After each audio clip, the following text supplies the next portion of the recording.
Banyak orang di seluruh dunia kesulitan memahami apa artinya menjadi seorang Rasta.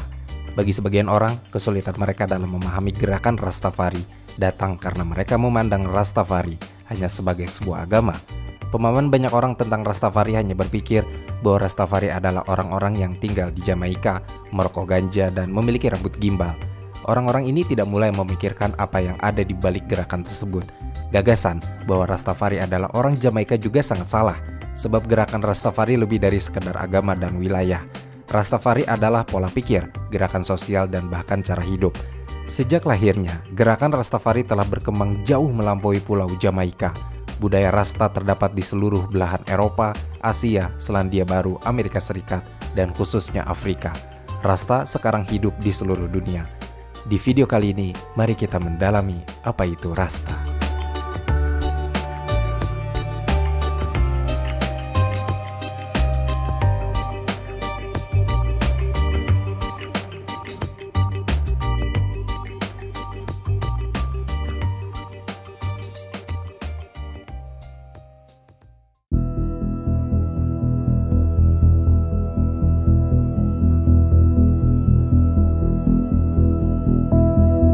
Gerakan Rastafari lahir dari masyarakat Afro-Jamaika yang miskin dan tertindas di Jamaika pada dasawarsa 1930-an.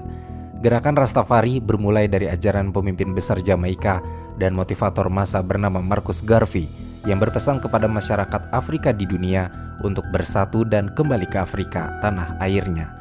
Ideologi afrosentrisnya dianggap sebagai reaksi terhadap budaya penjajahan Britania Raya pada saat itu. Afrosentrisme adalah kesadaran kulit hitam dengan penemuan kembali jati diri, baik itu secara pribadi ataupun rasial, dari orang kulit hitam. Rastafari ingin mengganti budaya imperialis tersebut dengan jati diri baru yang diperoleh dengan mengambil kembali warisan Afrika mereka. Mereka juga ingin agar penganut Rasta tidak lagi memiliki kepercayaan mengenai inferioritas orang kulit hitam dan keunggulan orang kulit putih. Oleh sebab itu, Rastafari adalah kepercayaan afrosentris yang menyamakan kulit hitam dengan benua Afrika. Kepercayaan ini juga mendukung gagasan Pan-Afrikanisme. Kemampuan Garvey dalam mempersatukan masyarakat membuat orang-orang dari ras kulit hitam tersadarkan akan apa yang sedang terjadi di dunia dan tanah kelahiran mereka. Atas kesadaran dari kaumnya yang bangkit dan Pan-Afrika yang secara politis berhasil menyatukan seluruh bangsa kulit hitam di benua Amerika dan Kepulauan Karibia, alhasil Garvey mendirikan partai politik kulit hitam yang sangat masif dan berpengaruh dengan nama Universal Negro Improvement Association atau UNIA. Dan untuk penyebaran aktivitasnya, Garvey mendirikan juga surat kabar Negro World yang membantu memberi informasi kepada masyarakat kulit hitam tentang apa yang sedang terjadi di dunia Afrika.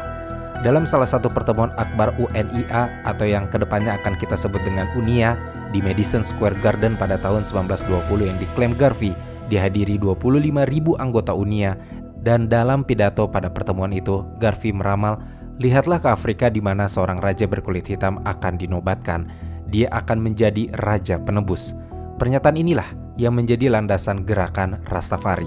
Selain itu, Garvey sering menggunakan banyak istilah Alkitabiah dalam pengajarannya untuk membebaskan gerakannya dari penindasan orang kulit putih. Apakah maksudnya istilah tersebut dipahami secara harfiah masih belum jelas, tetapi yang jelas adalah banyak orang Jamaika yang mengartikannya secara harfiah. Tak lama dari apa yang diramalkan oleh Garvey, pada tanggal 2 November 1930, seorang pria bernama Tafari Makone atau Rastafari mengklaim dirinya sebagai Kaisar Ethiopia Haile Selassie I serta gelar tradisional Raja Segala Raja, Tuan Segala Tuan, dan Singa Penakluk dari suku Yehuda. Atas penobatannya tersebut, bagi sebagian orang Jamaika, ini berarti ramalan Garvey telah terbukti dalam menunjukkan pemenuhan nubuat Alkitab tentang Raja Kulit Hitam, dan ini berarti Mesias mereka telah tiba. Orang-orang yang mendengarkan ini segera mulai menyebut diri mereka Rastafari. Bagi para Rasta baru ini, Ethiopia menjadi sien mereka, dan penganut Rasta menganggap Haile Selassie sebagai Mesias hitam, atau dalam bahasa mereka adalah Yah Rastafari. Sosok penyelamat yang diyakini akan menebus orang kulit hitam dari penindas kulit putih dan akan menyatukan mereka kembali dengan tanah air mereka di Afrika. Strategi Garvey meramu Ethiopianisme dan Pan-Afrikanisme berhasil menjadi sebuah kekuatan yang menggugah kesadaran ras kulit hitam untuk melanjutkan perlawanan-perlawanan ras kulit putih yang sejatinya sudah dimulai oleh beberapa budak di era terdahulu. Seluruh ras kulit hitam juga menjadi lebih terkait dengan Afrika dan selalu memberi dukungan kepada negara-negara Afrika yang masih banyak diinvasi bangsa Eropa. Ajaran Garvey yang begitu lugas menjadikan semangat dan inspirasi bagi kelahiran komunitas Rastafari generasi pertama. Diketahui, komunitas penganut Rasta generasi pertama muncul di daerah Pinnacle, Jamaika pada tahun 1935. Meskipun tidak ada gereja pusat formal yang terwujud, fraksi-fraksi Rastafari yang mulai tumbuh menemukan landasan bersama melalui kepercayaan mereka pada garis keturunan yang berasal dari bangsa Israel kuno, superioritas kulit hitam dan pemulangan diaspora dari tanah Babel yang menindas ke Afrika. Guru-guru pertama dalam gerakan ini adalah pendeta Kristen Protestan bernama Leonard Hoyle, Archibald Dunkley, dan Joseph Hibbert. Mereka secara masif mengabarkan penobatan Raja Haile Selassie sebagai Kaisar Ethiopia pada tahun 1930 telah memenuhi salah satu nubuat Alkitab. Ia menjelaskan, semua warga kulit hitam akan mendapatkan keunggulan dibandingkan warga kulit putih yang selama ini diperuntukkan bagi mereka. Hoyle bahkan secara lugas mengajarkan bahwa Kaisar Ethiopia adalah raja semua bangsa Afrika dan harus lebih dihormati ketimbang Raja Inggris. Namun bersamaan dengan itu, pasukan Benito Mussolini menginvasi Ethiopia. Dan 1 tahun kemudian, pada tahun 1936, Haile Selassie melarikan diri ke pengasingan bersama keluarganya. Dalam pelariannya, Haile Selassie menyampaikan pidato terkenal di hadapan Liga Bangsa-Bangsa di Jenewa, memohon bantuan untuk melawan penjajah. Meskipun pada saat itu Haile Selassie berusaha meningkatkan kesadaran akan perjuangan Ethiopia di Eropa, Selassie menghabiskan waktu 5 tahun jauh dari negaranya. Selassie tinggal di Bed Fairfield House, tetapi dia juga sempat tinggal di London dan di Melbourne. Marcus Garvey mengkritik keras Selassie karena meninggalkan bangsanya sendiri di bawah kekuasaan Italia. Haile Selassie mengembalikan kekuasaannya sebagai kaisar pada tahun 1941 dengan dukungan dari Inggris. Namun, di luar kekacauan politik, tindakan Hoyle selaku penyebar gerakan Rastafari berhasil mendorong orang lain untuk membantu mengembangkan dan menyebarkan pesan dari gerakan Rastafari. Dan seperti yang dijelaskan oleh Cashmore, semuanya dengan caranya masing-masing menambahkan potongan-potongan ke dalam teka-teki. Dan gambaran keseluruhan muncul pada pertengahan tahun 1950-an ketika serangkaian kumpulan Rastafari muncul di berbagai titik keberangkatan di pantai Jamaika, menunggu kapal menuju Afrika. Hal inilah yang menandai penyatuan pertama penganut Rasta dan membuka jalan bagi masa depan gerakan Rastafari dalam membawa harapan repatriasi dari Afrika dan kebebasan bagi ras kulit hitam. Pengkhotbah seperti Robert Hines, Joseph Hibbert, dan Archibald Dunkley menjadi terkenal pada dekade tersebut. Namun bagi banyak sarjana, tokoh terpenting dalam Rastafari awal adalah Leonard Hoyle, mantan anggota Asosiasi Peningkatan Negro Universal Garvey. Hoyle menarik banyak pengikut setelah kembali dari perjalanan ekstensif ke Jamaika pada tahun 1932 dan menguraikan prinsip-prinsip gerakan yang baru lahir dengan penerbitan The Promise Key sekitar tahun 1935. Setelah penerbitan The Promise Key, Hoyle dianggap sebagai sosok berbahaya dan subversif oleh pemerintah Jamaika. Hoyle ditangkap beberapa kali dan para pengikutnya menjadi sasaran penganiayaan. Namun demikian, Hoyle pada tahun 1939 tetap mendirikan Ethiopian Salvation Society atau ISS, dan pada tahun berikutnya ia mendirikan komune Rasta yang dikenal sebagai Pinnacle yang terletak di pegunungan Saint Catherine. Pinnacle menjadi komunitas otonom bagi ribuan orang yang membudidayakan ganja untuk sesi spiritual dan penunjang ekonomi. Namun, ketergantungan mereka pada tanaman ilegal juga memberikan alasan bagi pihak berwenang untuk menindak masyarakat, dan penduduk Pinnacle mengalami serangkaian penggerebekan.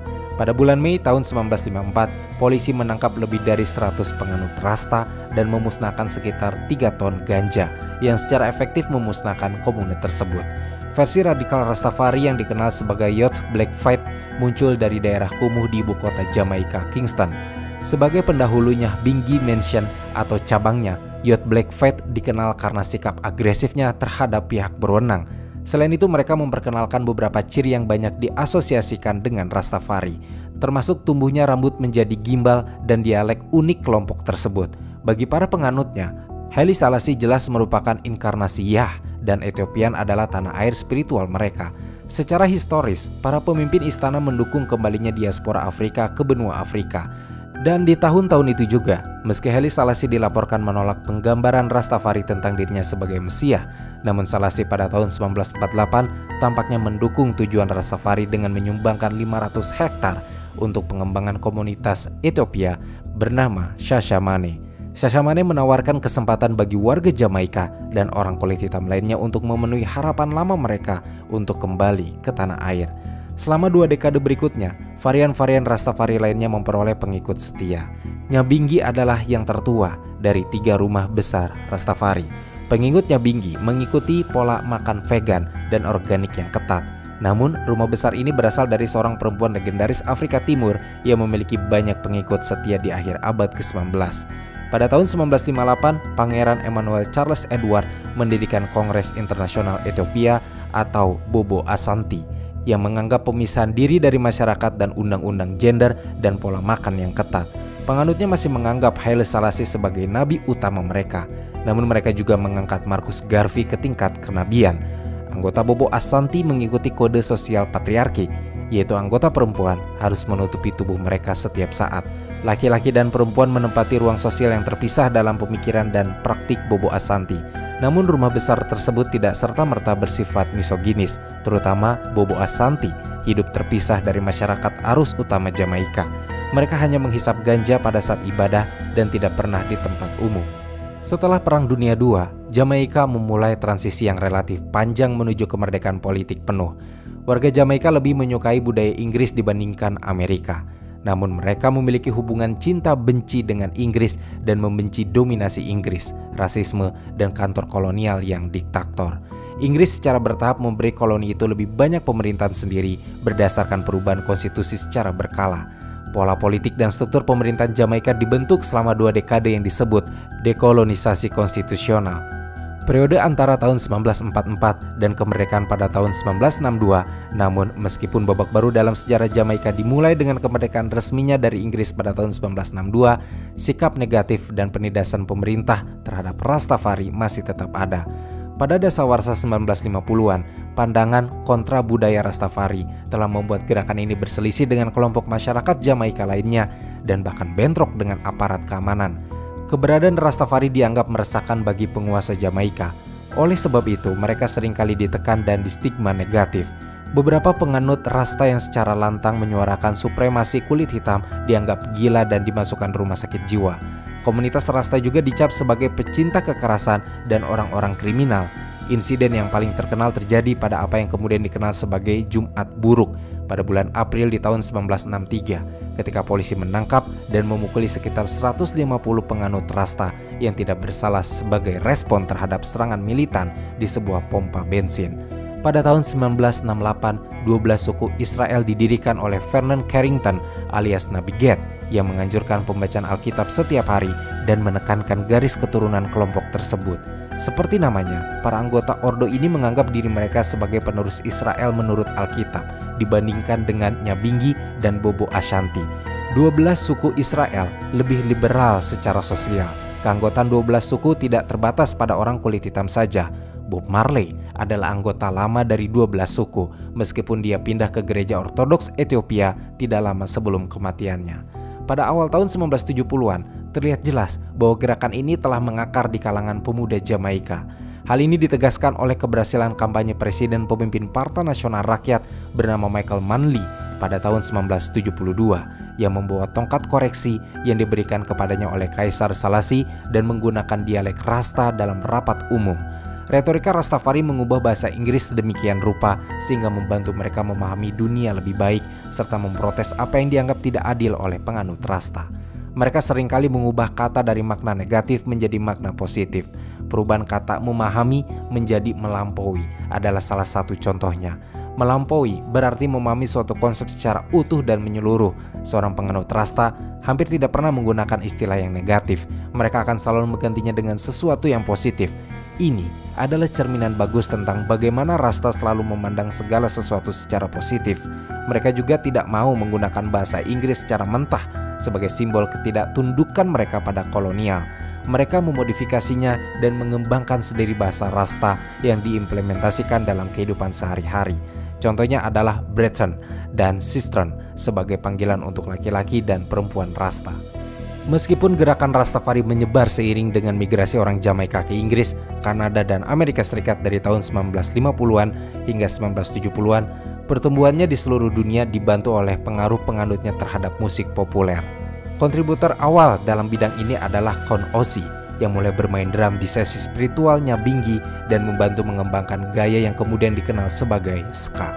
Dan belakangan, gerakan ini menemukan duta terpentingnya pada diri Bob Marley sebagai seorang mualaf ke Rastafari dan pendiri musik reggae. Bob Marley yang karismatik tanpa malu-malu mereferensikan keyakinannya dalam lagu-lagunya, mencapai pengakuan luas pada tahun 1970-an melalui tema-tema persaudaraan, penindasan, dan penebusan yang menarik secara universal. Bob Marley melakukan tur secara luas, membawakan musiknya ke Eropa, Afrika, dan AS, sekaligus menjadi tokoh utama gerakan Rastafari. Sementara itu, semakin populernya Rastafari, kalangan orang-orang dari ras dan budaya yang berbeda menyebabkan perubahan pada beberapa peraturan yang lebih ketat. Sebuah buku pada tahun 1970-an yang berjudul Dread the Rastafarian of Jamaica yang ditulis oleh pastor Katolik Roma dan pekerja sosial Joseph Owens menyoroti beberapa tantangan yang dihadapi gerakan ini, di mana beberapa sekte memilih untuk tidak menekankan pentingnya superioritas kulit hitam demi mendukung pesan kesetaraan, dan titik balik bagi Rastafari terjadi saat penumbangan Kaisar Haile Selassie pada tahun 1974 oleh militer Ethiopia dan kematiannya pada tahun 1975. Dua peristiwa ini memicu krisis iman di kalangan penganut Rasta. Beberapa memutuskan untuk keluar dari Rastafari, ada pula yang tetap teguh dengan imannya dan mengembangkan penafsiran baru untuk menjawab kabar kematian Haile Selassie. Beberapa penganut Rasta percaya bahwa Haile Selassie tidak benar-benar wafat dan kabar mengenai kematiannya hanyalah penyesatan dari Barat. Untuk memperkuat argumen ini, mereka menegaskan bahwa jenazah Haile Selassie tidak pernah ditunjukkan. Kenyataannya, jenazahnya sudah dikubur di bawah istananya dan baru ditemukan hingga tahun 1992. Sementara itu, menurut sudut pandang penganut Rasta yang lain, tubuh Haile Selassie sudah tiada, tetapi batinnya masih ada sebagai suatu kekuatan spiritual. Menurut penafsiran ketiga, kematian Haile Selassie bukanlah suatu hal yang besar karena ia hanyalah perwujudan Yah dan bukan Yah sendiri. Saat masih hidup, Haile Selassie menganggap dirinya sebagai seorang Kristen yang taat. Dalam sebuah wawancara pada tahun 1967, Haile Selassie ditanyai mengenai kepercayaan Rastafari bahwa ia adalah Yesus yang datang untuk kedua kalinya di muka bumi. Haile Selassie menjawab, "Saya pernah mendengar gagasan ini. Saya juga pernah bertemu dengan beberapa Rastafari. Saya memberitahu mereka dengan jelas bahwa saya adalah seorang manusia, bahwa saya adalah makhluk hidup, dan saya akan digantikan oleh generasi yang akan datang. Dan mereka sebaiknya tidak membuat kesalahan dengan menganggap atau berpura-pura bahwa seorang manusia berasal dari suatu ketuhanan." Cucunya, Ermias Haile Selassie juga mengatakan bahwa tidak diragukan lagi, Haile Selassie tidak pernah mendukung gerakan Rastafari. Pengkritik agama Rastafari telah menggunakan pernyataan ini sebagai bukti bahwa kepercayaan Rastafari itu sesat. Namun beberapa penganut Rastafari menganggap jawaban Selassie sebagai bukti bahwa ia sungguh adalah penjelmaan Tuhan sesuai dengan penafsiran mereka terhadap Injil Lukas.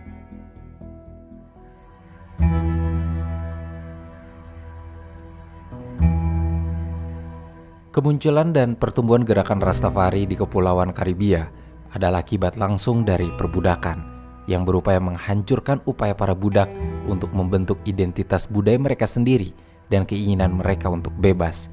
Kekuatan Eropa mengambil banyak orang Afrika sebagai budak dan orang-orang Afrika terpecah belah dan dikirim ke pengasingan sebagai tawanan di seluruh dunia.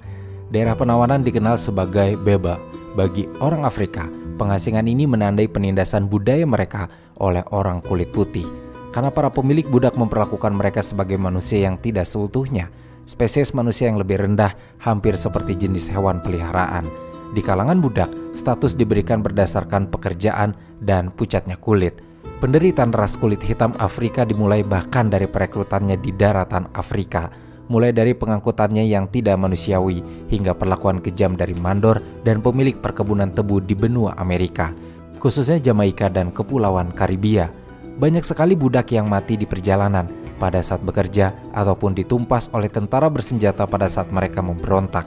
Selain kekerasan fisik, budak-budak Afrika juga mengalami kekerasan psikis dengan cacian pada ras mereka yang dianggap lemah, pemalas, dan tidak beradab. Cacian itu sangat dalam menghujam mental keturunan para budak Afrika, walaupun perbudakan secara resmi sudah dihapuskan sejak tahun 1865. Stigma inferior itu terus direproduksi oleh ras kulit putih melalui budaya populer seperti film. Kesadaran tentang bangsa Afrika yang dianggap berbudaya rendah itu membuat kulit hitam di Amerika tidak percaya diri. mereka meniru gaya hidup, etika, dan standar estetika orang kulit putih Eropa. Di sisi lain, bangsa Afrika belum benar-benar lepas dari penindasan kulit putih.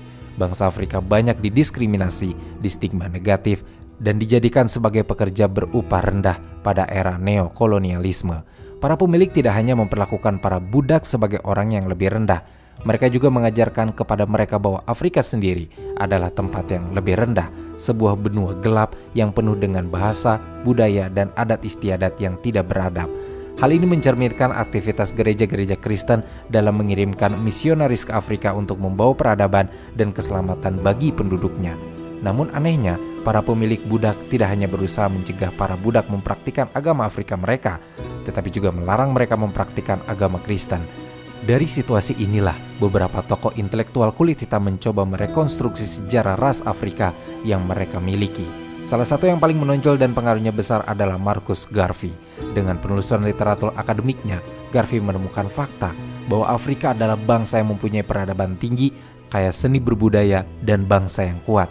Selanjutnya dengan aktivitas politiknya, Marcus Garvey ingin memperjuangkan hak-hak kulit hitam.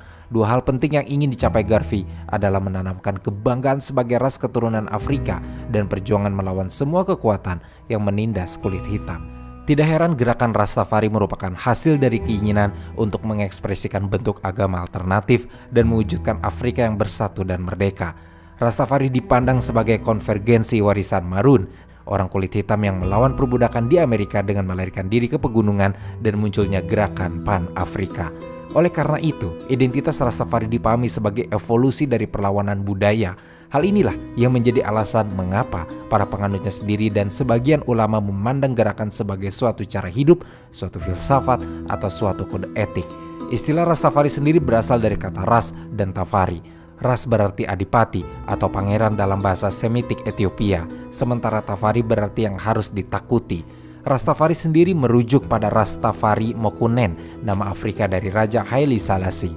Tidak diketahui mengapa kaum Rasta memutuskan untuk memakai gelar ini sebagai nama gerakan mereka. Selain menjadi nama gerakan, Rastafari juga mengacu kepada penganutnya. Banyak komentator termasuk beberapa sumber akademis dan beberapa penganut yang menyebut gerakan ini dengan istilah Rastafarisme. Namun, istilah Rastafarisme tidak disukai oleh banyak Rastafari yang meyakini bahwa penggunaan akhiran isme yang berarti doktrin agama atau organisasi kelembagaan adalah merupakan hal yang ingin mereka hindari.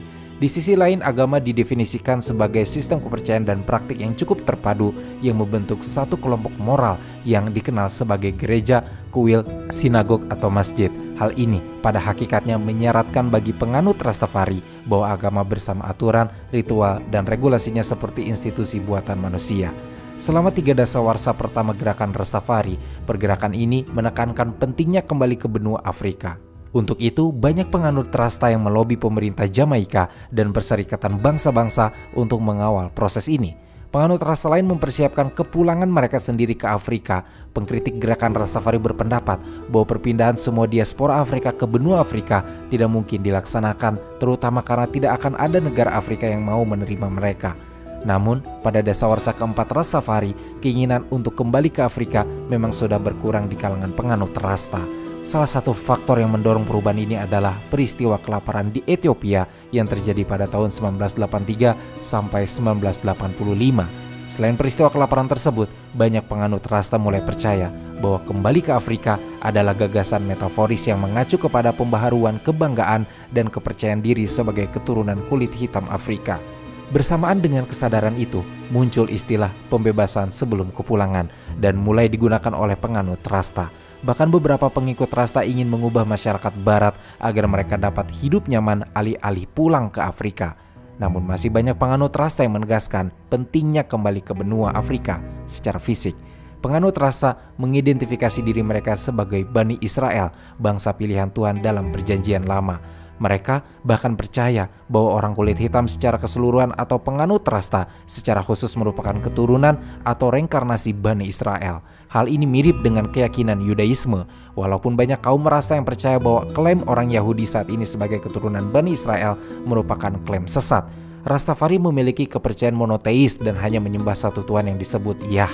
Istilah Yah merupakan singkatan dari Yehuwa dalam Perjanjian Lama. Penganut Rasta yakin bahwa Yah adalah Tuhan yang imanen. Dengan kata lain, penganut Rasta percaya bahwa Yah ada di batin setiap orang. Keyakinan ini ditunjukkan oleh pepatah Rastafari bahwa Tuhan adalah manusia dan manusia adalah Tuhan. Dan penganut Rasta yakin bahwa mereka mengenal Yah, alih-alih hanya percaya dan untuk mengurai kesenjangan antara manusia dengan Tuhan. Untuk itu, penganut Rasta pada umumnya meyakini bahwa orang kulit hitam Afrika adalah bangsa pilihan Tuhan, yang berarti bahwa mereka pernah membuat perjanjian dengan Tuhan sehingga memiliki tanggung jawab khusus. Rastafari juga berpandangan bahwa jati diri ini merupakan jati diri orang kulit hitam Afrika yang sesungguhnya, tetapi hal ini sudah terlupakan dan patut dihidupkan lagi. Menurut ajaran Rastafari sendiri, diaspora kulit hitam Afrika adalah orang dalam pembuangan di Babilonia yang mengacu kepada masyarakat barat. Bagi penganut Rasta, penjajahan Eropa dan kapitalisme global merupakan penjelmaan Babilonia. Sementara polisi dan tentara adalah kaki tangannya. Istilah Babilonia digunakan karena terkait dengan Alkitab. Dalam perjanjian lama, Babilonia adalah sebuah kota di Mesopotamia dan Bani Israel pernah dibuang ke kota tersebut antara 597 hingga 586 sebelum Masehi. Penganut Rasta membandingkan pembuangan Bani Israel ke Mesopotamia dengan pembuangan orang kulit hitam Afrika keluar Afrika. Dalam perjanjian baru, Babilonia merupakan eufemisme atau penghalusan bahasa untuk menyebut kekaisaran Romawi yang dianggap bertindak secara destruktif seperti halnya bangsa Babilonia kuno. Penganut Rasta merasa bahwa pembuangan orang kulit hitam Afrika ke Babilonia adalah pengalaman yang penuh dengan penderitaan dan istilah penderitaan memiliki kedudukan penting dalam diskursus Rastafari. Gagasan tentang Babel digunakan dalam pertentangan dialektis dengan gagasan Zion, Afrika, Ethiopia atau surga yang dianggap sebagai tanah air yang otentik dan suci yang disebut sebagai Taman Eden dan tempat lahir seluruh umat manusia. Zion dianggap sebagai tempat berkumpulnya semua orang yang belum menerima ajaran salah Babel. Ini adalah titik persimpangan di mana Yudaisme dan Kristen bertemu. Yesus adalah tokoh penting dalam spiritualitas Rastafari. Namun penganut Rasta menolak pandangan Kristen pada umumnya mengenai Yesus, terutama penggambarannya sebagai seorang kulit putih Eropa. Penganut Rasta merasa bahwa ini merupakan sebuah pemutarbalikan fakta. Rastafari percaya bahwa Yesus adalah seorang kulit hitam Afrika, sementara Yesus kulit putih adalah berhala. Banyak penganut Rasta yang menganggap kekristenan sebagai ciptaan orang kulit putih. Mereka mencurigai agama tersebut berdasarkan keyakinan bahwa penindas orang kulit putih Eropa dan yang tertindas orang kulit hitam Afrika tidak mungkin memiliki Tuhan yang sama. Banyak penganut Rasta meyakini bahwa Tuhan yang disembah oleh sebagian besar orang kulit putih Kristen sebenarnya adalah iblis, dan penganut Rasta seringkali mengklaim bahwa Paus adalah setan atau antikristus. Oleh sebab itu, Rastafari menganggap pengkhotbah agama Kristen sebagai penipu dan merasa bahwa agama Kristen bertanggung jawab atas penindasan terhadap rakyat Afrika. Penganut Rasta bahkan menganggap agama Kristen telah melakukan perbudakan kejiwaan. Untuk itu penganut Rasta meyakini bahwa Babilonia bertanggung jawab atas perdagangan budak Atlantik yang membuang orang-orang Afrika dari tanah air mereka dan mengakibatkan kemiskinan yang kini menghantui diaspora Afrika. Penganut Rasta menggunakan Alkitab untuk menjelaskan perdagangan budak Atlantik. Mereka yakin bahwa perbudakan, pembuangan, dan eksploitasi orang kulit hitam Afrika adalah hukuman atas tindak tanduk mereka yang tidak sejalan dengan kedudukan mereka sebagai bangsa pilihan Yah. Banyak penganut Rasta dengan semangat Pan-Afrika yang mencerca pembagian Afrika menjadi banyak negara, karena menurut mereka hal ini didalangi oleh Babilonia untuk mengisap sumber daya di Afrika. Dengan ini mereka juga menentang pengambilan sumber daya alam Afrika oleh kapitalis global. Penganut Rasta ingin menghancurkan Babilonia dan hal ini ditunjukkan oleh pepatah dengan slogan Chant Down Babylon yang memiliki arti nyanyikan kejatuhan Babilonia. Selain itu penganut Rasta juga memiliki ekspektasi bahwa masyarakat yang didominasi oleh orang kulit putih akan meremehkan kepercayaan mereka sebagai ajaran sesat, dan jika hal ini terjadi, bagi mereka ini memastikan kebenaran iman mereka. Maka tidak heran penganut Rasta menganggap Sion sebagai ideal yang patut dicapai, seperti halnya Babilonia. Istilah Sion pun berasal dari Alkitab dan mengacu kepada Yerusalem. Penganut Rasta menggunakan istilah Sion untuk menyebut Ethiopia secara khusus atau Afrika secara umum, dan Afrika bahkan memiliki status yang hampir mitologis dalam diskursus Rastafari. Banyak penganut Rasta yang menjadikan Ethiopia sebagai sinonim untuk Afrika. Sebagai contoh, penganut Rasta di Ghana mengatakan bahwa mereka sudah tinggal di Ethiopia. Ada pula penganut Rasta yang menggunakan Sion untuk menyebut Jamaika atau suatu keadaan batin. Namun di luar itu semua, dengan menggambarkan Afrika sebagai tanah terjanji mereka, penganut Rasta menunjukkan hasrat mereka untuk meninggalkan penguasaan dan keburukan yang mereka alami di Babilonia. Atas pembacaan Alkitab yang semacam itu, maka tidak heran Rastafari menjadi sebuah gerakan milenarian yang meyakini bahwa kiamat akan tiba. Banyak penganut Rasta yang percaya bahwa pada hari pengadilan terakhir, Babilonia akan ditumbangkan dan kaum Rasta adalah segelintir golongan yang akan selamat dari peristiwa penghancuran. Dengan dihancurkannya Babilonia, kaum Rasta mengimani bahwa umat manusia akan memasuki zaman baru. Zaman ini diyakini merupakan zaman perdamaian, keadilan, dan kebahagiaan. Dan kaum yang bajik akan hidup di Afrika yang telah menjadi surga.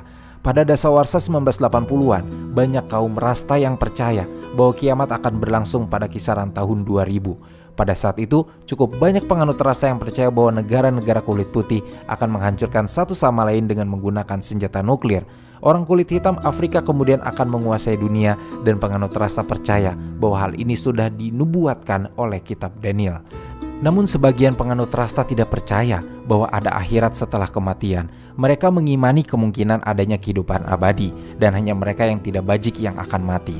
Pakar agama Leonard E. Barrett mengamati beberapa penganut Rasta di Jamaika yang meyakini bahwa penganut Rasta yang mati tidak setia kepada Yah.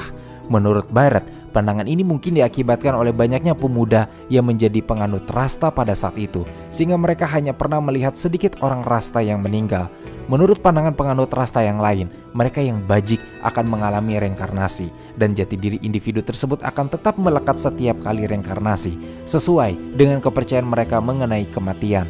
Kaum Rasta tidak merayakan kematian dan menghindari pemakaman. Mereka juga menolak praktik penghormatan nenek moyang yang lumrah di kalangan penganut agama tradisional Afrika. Tidak semua penganut Rasta memiliki pandangan yang sama mengenai ras manusia. Pada mulanya, banyak yang menganut pandangan supremasi kulit hitam. Mereka yakin bahwa terdapat suatu ras kulit hitam Afrika yang berbeda dan lebih unggul dari ras lain. Walaupun beberapa masih ada yang percaya dengan hal ini, penganut Rasta yang bukan kulit hitam kini juga diterima dalam pergerakan Rasta. Akan tetapi, latar belakang ini membuat agama Rastafari menuai kritikan perihal rasisme. Cashmore mengamati bahwa Rastafari memiliki potensi tersirat akan rasisme, tetapi ia juga menyoroti bahwa rasisme bukanlah hal yang hakiki dalam gerakan Rasta. Beberapa penganut Rasta mengakui bahwa pergerakan Rasta memiliki masalah rasisme, terutama terhadap orang Eropa dan Asia. Namun, beberapa sekte Rasta menolak gagasan bahwa orang kulit putih Eropa bisa menjadi penganut Rasta. Sekte Rasta lainnya percaya bahwa jati diri Afrika bukan ditentukan oleh warna kulit, tetapi oleh sikap atau semangat Afrika.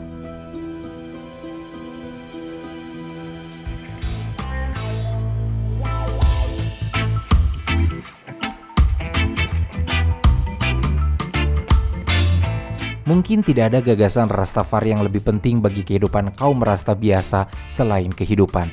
Istilah ini yang diciptakan oleh kaum Rasta paling awal, mencakup praktik budaya utama Rastafari. Rastafari memandang budaya mereka lebih dari sekedar identitas agama. Itu pada dasarnya adalah cara hidup. Rastafari bukanlah sebuah agama yang sangat terorganisir. Malah, sebagian kaum Rasta mengatakan bahwa itu sama sekali bukan agama, melainkan suatu jalan kehidupan. Kebanyakan kaum Rasta tidak mengidentifikasikan dirinya dengan sekte atau denominasi apapun, meskipun ada 3 istana Rastafari yang terkemuka, Nyah Binggi, Bobo Ashanti, dan ke-12 suku Israel. Dengan mengklaim Yah sebagai Yesus yang datang kedua kalinya, Rastafari adalah sebuah gerakan spiritualitas baru yang muncul dari agama Kristen. Meski Rastafari dimulai sebagai sebuah gerakan keagamaan, namun perlu dipahami bahwa Rastafari adalah spiritualitas untuk memberikan konteks keagamaan bagi orang kulit hitam yang terpisah dari akarnya. Karena dalam spiritualitasnya Rastafari memberikan visi tanah perjanjian bagi seluruh warga kulit hitam. Selain itu, Rastafari adalah batu kebanggaan kulit hitam di hadapan ekspresi superioritas kulit putih.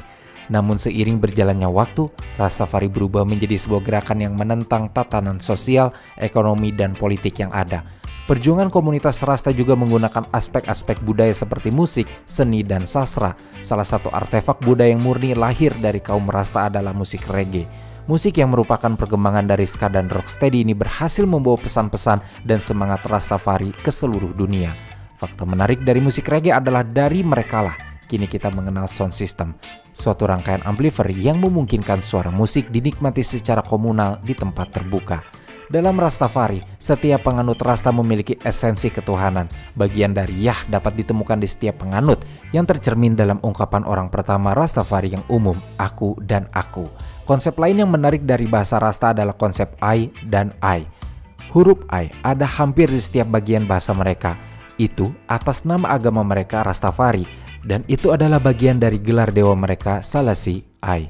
Rastafari menggunakan kata tersebut untuk menghubungkan diri mereka dengan Tuhan, untuk menunjukkan bahwa Tuhan selalu menjadi bagian dari mereka.